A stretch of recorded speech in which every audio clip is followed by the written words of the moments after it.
everyone, so today we are going to be talking a little bit more on percents, just if you need a little extra review and help getting this, because percents can be a little intimidating, but they don't have to be. So percent, another way of thinking of this is per 100. And 100% is the total amount you are dealing with. So whether the number that you're looking at is 10 or 78 or 192, whatever it may be, that is your whole, that is your 100%. So let's look at it with 80. So if I'm using the number 80, 100% of 80 is actually going to be 80. So my 100% is 80. Now, if I want to find 50% of 80, I'm just going to take the 80 and cut it in half. So 50% of 80 is going to be half of whatever number you have. In our case with 80, it's going to be 40. And then the last example I have here is 10% of 80. Now, 10%, if you were to think of a number line and you sliced the number line into 10 all the way up to 100, so you're counting by 10, you would just take whatever that first mark is on the number line. And in our case with 80, 10% is going to be 8. So we're going to go into a bit of an example similar to what we've been doing in class, but just with a little bit of a different number system. So I'm going to go change this and show you what I mean. So here's our problem. We have two people that have been voted for, and that is Emily and Jake. Now, Emily received 60% of the votes, and she wins by 30 votes. So we're going to start with the double number line, but we have to figure out what that 30 means for us. So if you take 60%, you need to find how much it would take you to get to 100%. Because remember, 100% or per 100 is what we're dealing with percents. So I did 60 minus 40 to get 20, so the difference is 20%, which means that 20% is 30 votes. So let's look at this double number line. So I have 0 to 100. At the end of our double number line, we're going to put the total number of votes, which we don't know yet. But we do know 20, so we can mark that on our double number line. So 20, and we know that that is 30 votes. Now, if we know that 20% is 30 votes, we can actually take that 20 and cut it in half. And that would give us our 10%. So if we take 20 and we divide by 2, that's going to give us 10%. So whatever we do to the bottom of our double number line, we have to do to the top. So let's put 10 here because we know that that's where 10 is now. And on top, we get 15. So that tells us that every time we go up by one tick mark on our number line, we have to increase our number, our total amount, by 15. Or you're just multiplying 15 by 2, by 3, by 4, by 5, by 6, all the way up until you get to the end. So if we follow that process, I'll just fill this in quickly. We would go to 45.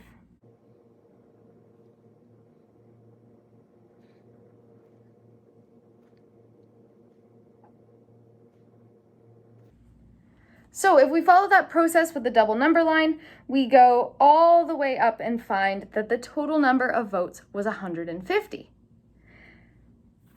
This was 50% at 75, which means 90 is 60%. So if we know that 90 votes is what our 60% is, we know that Emily received 90 votes, which would be 60% of the total votes of 150. Which means that all that's left to find is how many votes Jake had. So if we take our 150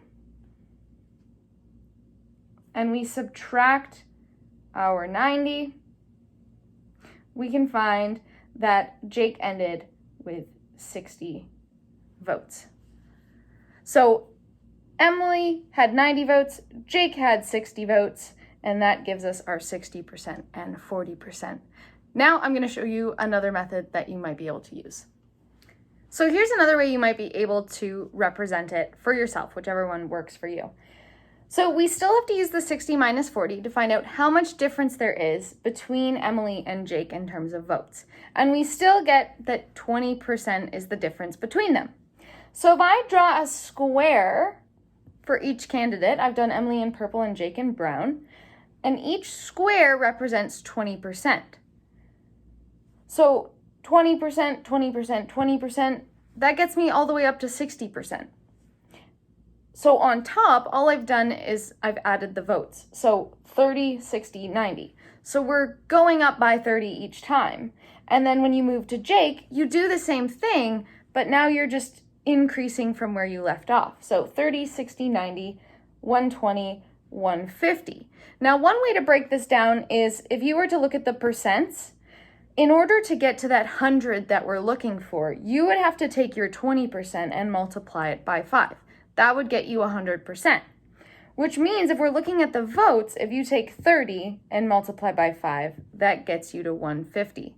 So that also tells me that I need 5 even boxes of 30, or 20% of the votes, in order to represent the total votes and my thinking as well. So this is just another option for how you can represent. I'm going to show you 2 more ways. Okay, so this one is kind of 2 ways. The first way is representative of the last one a little bit, but now with physical models. So I just have some Lego bricks here. They're kind of hard to see, but there's 6 here and 4 here. So let's say that this is 60% of the votes, and then this is 40%.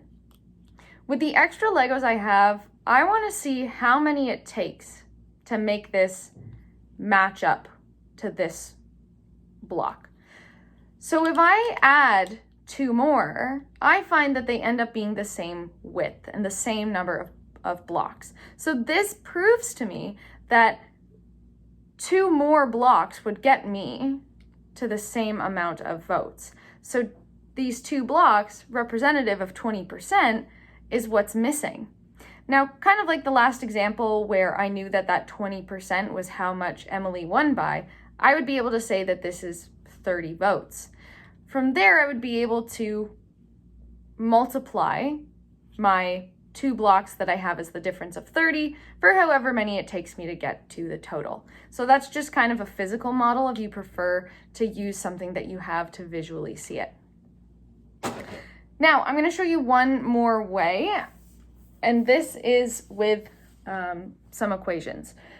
So let's say we have 0.6 votes. Now, we want to find how we can make this equal to the 0.4 votes plus 30. So that's kind of what we're going to break down here. So on one side, I have 0.6. My variable here I'm using is V, and that's because I want to represent votes. So 0.6 votes is equal to 0.4 votes plus 30. And we just saw that with the blocks. 30 is what I would add to the 0.4 to make it 0.6 votes, or 60% of the votes. So I want to see what my leftover is. So I'm going to take this 0.6 and I'm going to subtract the 0.4, much like we did in the other examples, but now I'm just adding the variable so that I can break it down further and just use multiplication in the end. So I end up with 0.2V, or 0.2 votes, is equal to 30. So if I go over to this other side, what I've done is I'm just going by a consistent amount until I get to 1, or that 100%, the one whole we've been talking about. So if I multiply 0.2 by 2, I get 0.4 votes. Whatever I do to one side, I have to do to the other side. So I'm going to take my 30 and multiply by 2. Now I can multiply this 0.4 by 2 again because I'm not going to go over 1 if I do that. I'm going to end with 0.8 votes. So once again, I have to do what I did to this side to the other side. So if I take 60 and multiply by 2, I get 120. Now to get to 1, the only thing that I can really do, the only thing I can do is add 0.2 votes, which we found was 30. So I'm going to add 0.2 votes. That's going to get me to my 1 whole, and that's going to give me 150 because I have to add the 0.2 votes to the other side. So my 100% is 150, and that's how we found that with the equation. Now you may choose, if you look at this and think, oh, 0.2, if I multiply that by 5, I'm going to get to 1 whole, or that 100%. You can totally do that. So you would go 0.2 votes, multiply by 5, you would get to 1, and you just have to do the same on the other side. Last thing here is, if we want to write this as a ratio, we would take however many votes Emily got in a ratio to how many Jake got. So it would be 60 to 40. You can break that down even further and just reduce the number there so that you could get 6 to 4, and you can reduce that even more to get 3 to 2. So these ratios all mean the same thing, just reduce so that they are the smallest version that they can be in terms of the numbers we're using when we're writing, but they all mean the same thing. So that is a little bit more on percents. Hopefully that helped kind of clear up anything, and you can watch this as many times as you need in order to look at all of the different techniques we have learned so far. So that'll be it for me, and I will see you all tomorrow.